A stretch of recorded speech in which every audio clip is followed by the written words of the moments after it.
অনেকেই ভেবেছেন বাংলাদেশ টিমের সাথে বিরাট কোহলি ডাবল 100 করবেন। আসলে যতটা সস্তা ভেবেছেন আপনারা বাংলাদেশ টিমকে, আসলে ততটা সস্তা নয়। কারণ এই বাংলাদেশ ছাত্র জনতার বাংলাদেশ, এই বাংলাদেশ নতুন স্বাধীনতার বাংলাদেশ, এই বাংলাদেশ দীর্ঘ 17 বছর জুলুম অত্যাচার নির্যাতন করা এক স্বৈরাচার শেখ হাসিনাকে এই বাংলাদেশ থেকে বিতাড়িত করেছেন কিন্তু এই ছাত্র জনতা সবাই মিলে, কৃষক, শ্রমিক, সমস্ত পেশাদার এবং রাজনৈতিক দলগুলো মিলে এই স্বৈরাচার শেখ হাসিনাকে বিদায় করতে ছাত্র জনতা, কৃষক, শ্রমিক সফল হয়েছেন। কিন্তু এই বাংলাদেশের দিকে তাকিয়ে কথা বলতে চাইলে একবার চিন্তা করে দেখবেন, এই বাংলাদেশ আগের বাংলাদেশ নয়, এই বাংলাদেশ হাসিনার বাংলাদেশ নয়।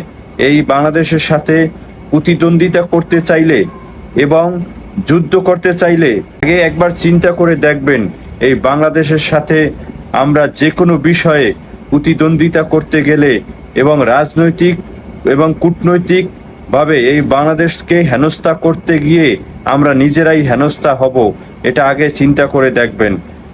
যদি চিন্তা করে না দেখেন, বাংলাদেশের সাথে লাগতে আসবেন, সফল হতে পারবেন না ইনশাল্লাহ। এই কথাটা আমি বলে গেলাম, সবাই কান খুলে শুনে রাখুন। আপনারা এই বাংলাদেশের সাথে যে কোনো বিষয়ে লাগতে আসবেন, সফল হতে পারবেন না। কারণ এই বাংলাদেশ তরুণ প্রজন্মে বাংলাদেশ, এই বাংলাদেশ ছাত্র জনতার বাংলাদেশ, এই বাংলাদেশ এখন আর কারো একা নয়। এই বাংলাদেশ সমস্ত শিশু থেকে শুরু করে বৃদ্ধ পর্যন্ত এই বাংলাদেশকে এগিয়ে নিয়ে যাওয়ার জন্য সবার ভূমিকা রয়েছে।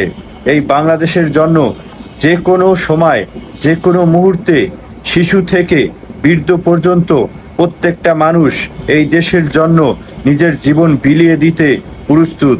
হাজারো মায়ের বুক খালি হয়েছে, তবুও এদেশের স্বাধীনতা ছাত্র জনতা ফিরিয়ে এনেছে। 17 বছরের অত্যাচার, নিপীড়িত, নির্যাতিত জুলুমকে বিতাড়িত করে আমরা ভারতে সেই অত্যাচারীকে ভারতে পাঠিয়ে দিতে সক্ষম হয়েছি। কারণ কারো একার পক্ষে সম্ভব হয়নি। 10 মিলেই এই বাংলাদেশকে স্বাধীনতার সূর্য এবং বাংলাদেশের স্বাধীন পতাকা উড়িয়ে আমরা ছেড়েছি ইনশাআল্লাহ। এই তরুণ প্রজন্মের বাংলাদেশ যে কোনো অপশক্তির বিরুদ্ধে মোকাবেলা করার শক্তি রয়েছে ইনশাআল্লাহ। আপনারা সবাই এই বাংলাদেশের পাশে থাকবেন। এই বাংলাদেশ আর বেশি সময় নয়, কিছুদিনের ভিতরেই এই বাংলাদেশ একটি উন্নয়নশীল দেশে পরিণত হবে ইনশাআল্লাহ।